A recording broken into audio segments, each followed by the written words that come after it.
इस कदर आपका साथ दिया गया, लेकिन अहमद अवैस साहब आई थिंक ये तो बड़ा शदीद किस्म का एक वो है, और मैं गलत मिसाल मतलब एक हार्श बात है, लेकिन जो तासुर है वो ये कि जी हाथी के दांत खाने के और दिखाने के और इम्प्रेशन कुछ और है। 26वीं तरमीम पे आप किस कदर ऑन बोर्ड थे, एक अमेंडमेंट तक आपने सर प्रपोज नहीं की। ओवर टू यू प्लीज, ये तो बहुत एक तवील बात है आपके खिलाफ। देखिए, क्वेश्चन मेरे ख्याल में जो बुनियादी तौर पर शुरू हुआ था वो तो बार के इलेक्शन से था, तो वो वकला का एक नुक्ता नज़र है।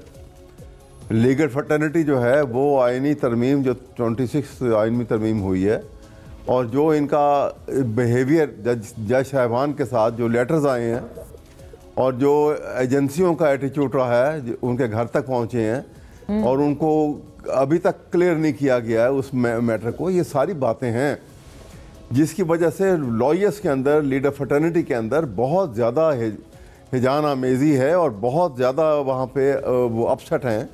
और ये समझा जा रहा है कि अगर इसको बहुत ज़ोरदार तरीके के साथ और एम्फेटिकली इन बातों को ख़त्म ना किया जाए तो इससे जुडिशरी की इंडिपेंडेंस के ऊपर जो हमला हुआ है ये इसको और कमज़ोर कर देगा। और ये थर्ड पिलर जो है कि जो ट्राइकोटमी ऑफ पार का जो कॉन्सेप्ट है वो यकसर ख़त्म होता जा रहा है, और इसकी वजह से जब ये ख़त्म होगा, जब जुडिशरी कमज़ोर होगी तो ऑटोमेटिकली एग्जेक्टिव जो है वो ताकतवर हो जाएगी। और अब जजेस की जो एलिवेशन का और उनके बनाने का तरीक़ेकार है, आप कभी उसको गौर करें तो वो अब तो उसको सामने रखेंगे तो ऐसा महसूस होता है कि नो कि जुडिशरी जो है वो हम अब directly under the thumb of the government कर दी गई है। राइट। तो ये तरीकेकार तो नहीं, जुडिशरी कोई एक इंडिपेंडेंट अदारा है, ये इंस्टीट्यूशन है सर, ये तो फंडामेंटली पिलर है, इससे कोई इख्तिलाफ ही नहीं कर सकता। बट इस पे अर्ज यही है और पाकिस्तान का जो आइन है, पीटीआई भी उसी कमीशन का हिस्सा है, उसी आईनी बेंच का आप लोग फिर जाहिर है मैं यही उस कमीशन का हिस्सा है आप लोग जिसने फॉर्म किया। और आइन का जो बुनियादी ढांचा जो है उसमें सबसे ज़्यादा अहम जो पोजीशन है वो बुनियाद उसकी इंडिपेंडेंस ऑफ जुडिशरी है। करेक्ट, इसमें कोई शक नहीं, वी आर विद यू करेंगे और बाय डिज़ाइन किया गया है।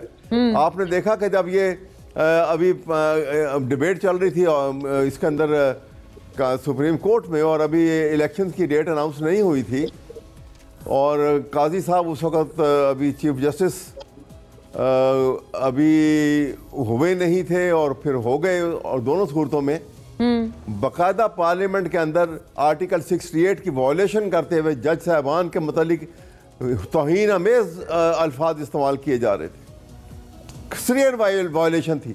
और ये यानी उमर अता बंदियाल साहब के हवाले से आप फरमा रहे हैं उस बात का कि उस वक्त उस जमाने में भी और उसके बाद में भी अच्छा। बट सर यही वाला सवाल तो यही है ना आपसे कि तो ये हुआ कि वो in your own appreciation sir, अगर ये वायलेशन है इंडिपेंडेंस ऑफ जुडिशरी की और ये डिजाइन के तहत किया गया है, आप उस डिजाइन का हिस्सा क्यों हैं?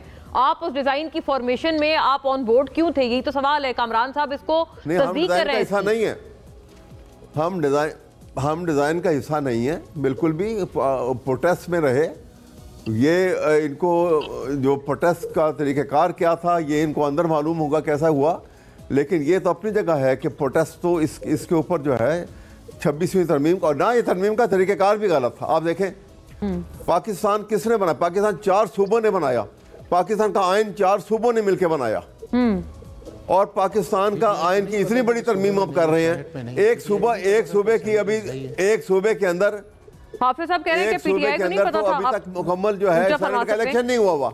वो कहते हैं कि पीटीआई को क्या नहीं पता था कि सेनेट में आपकी रिप्रेजेंटेशन नहीं है। अहमद साहब मुझे सिर्फ एक मिनट दीजिएगा। चीज़ ये 2 इश्यूज है।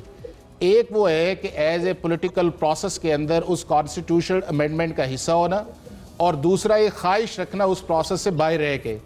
अगर आप उस प्रोसेस के अंदर हिस्सा हो के जिन कंसर्न्स की तरफ आपने इशारा किया है, इंडिपेंडेंस ऑफ जुडिशरी का या ट्राइकोटमी ऑफ पावर का या सेनेट के अंदर जो था वो केपीके की सीट्स नहीं थी, तो वो सारी की सारी जब कामरान साहब थे और आप मेरा कामरान साहब उन लॉयर्स का भी नाम लेंगे जो उन मीटिंग्स का हिस्सा थे, तो उन्हें इस चीज का अंदाजा होना चाहिए था कि मैंने मियां साहब की तरफ बढ़ना है। तो मेरा ख्याल ये है कि मौलाना साहब ने जो वर्किंग की है या कामरान साहब ने मिलकर की है, उसको डिस्क्रेडिट ना किया जाए तो मुनासिब है। जी अहमद साहब, if you can please briefly respond to it, मैं मियां साहब की तरफ बढ़ूं। पिवटल सवाल यही है। ये मेरा पिवटल सवाल, देखिए मैं ये अर्ज कर रहा हूँ कि कामरान साहब ने जो बात की है वो जो नैरेटिव उस वक्त सिचुएशन के मुतालिक जो उन्होंने बताया, मैं मौलाना साहब ने बहुत बड़ा रोल प्ले किया, आई अप्रिशिएट और आउटराइटली उसको अप्रिशिएट करता हूँ कि उनका जो बहुत बड़ा रोल था। वरना ये तो 1 महीना पहले जब तरमीम जो है जिस तरह आई थी, रात के 11 बजे एक बंद लिफाफा आया था और बंद लिफाफा उसी वक्त ही वो जो है वो तरमीम हो जानी थी बगैर डिबेट के। वो तो ये उसमें मौलाना साहब का बहुत बड़ा रोल है, इसमें तो कोई शक नहीं है। लेकिन सवाल ये है कि हमने आइन एक ऐसा डॉक्यूमेंट है जो किसी एक हुकूमत के लिए नहीं बनता। वेरी फेयर सर, ये सारी बातें अपनी जगह बिल्कुल आप सही फरमा रहे हैं, बट द पॉइंट इज कि पीटीआई का रोल आपने चले वेरी फेयर, आपने मौलाना साहब को क्रेडिट दिया, बट वो कहते हैं आइन पीटीआई का अपना जो रोल है। मियां साहब प्लीज, मैं आपसे काफी देर से मुंतज़िर हैं आपके व्यू के। आपका रोल देखिए, हमें पहली मीटिंग के अंदर जिस वक्त ये मौलाना साहब के साथ इनकी मीटिंग हुई इस इशू के ऊपर, उस वक्त, लेकिन मेरा ख्याल है कि उन्होंने भी इसको बड़ी सरसरी अंदाज में जो सीनियर आदमी थे, हाँ। जो उनको इसकी डिटेल से वहाँ पे गुफ्तगू करके और उसके प्रोज एंड कॉन्स बताने चाहिए थे, मुझे महसूस होता है कि वो शायद उन्होंने भी पहलू तही की और शायद नहीं बताया, जिसकी वजह से जो अभी और भी इसका जिक्र ये कर रहे हैं। लेकिन ये बड़ी अहम बात है, आप कह रहे हैं कि सेनेटर हामिद खान साहब ने सही से एनलाइटन ही नहीं किया, और भी थे, कामरान साहब भी कुछ कह रहे हैं, और भी थे, क्योंकि मैं कामरान साहब तो उल्टा कह रहे हैं कि हामिद खान साहब ने तो अप्रिशिएट किया था। सर ये तो बहुत बड़ा इंकशाफ हो गया है इस प्रोग्राम में। खान साहब ने अप्रिशिएट किया तो अच्छा, मियां साहब इज आल्सो इन स्माइल। कम से कम ऐसे ना करें ना कि वो देखिए ना अप्रिशिएट, देखिए कामरान साहब, मैं ये कह रहा हूँ अप्रिशिएट की, देखिए ना उसकी वो कंफ्यूजन का नतीजा है ना कि आज 12 जुलाई की जजमेंट अभी तक जो है वो उसको इम्प्लीमेंट नहीं करा सके। वैसा 5 हफ्ते उस सारे प्रोसेस के अंदर थे और माशाल्लाह सारे सीजन सुप्रीम कोर्ट के लॉयर्स हैं, आपकी पार्टी का चेयरमैन सुप्रीम कोर्ट का लॉयर है। इतनी तो स्पेस दे ना, जिन्होंने इतनी एफर्ट्स करके वो जो नाक था उसे कंट्रोल डाउन किया। ये नहीं बात है, सब ने उसके ऊपर एतराज किया हुआ था और सब ने प्रोटेस्ट उनका अपनी जगह पे था। लेकिन मैं अर्ज कर रहा हूँ आपसे कि अगर आप देखिए, अगर ये सारी बातें इतनी स्मूथली चल रही थी और ठीक डायरेक्शन में जा रही थी, तो 12 जुलाई की जजमेंट अभी तक क्यों इंप्लीमेंट नहीं हुई?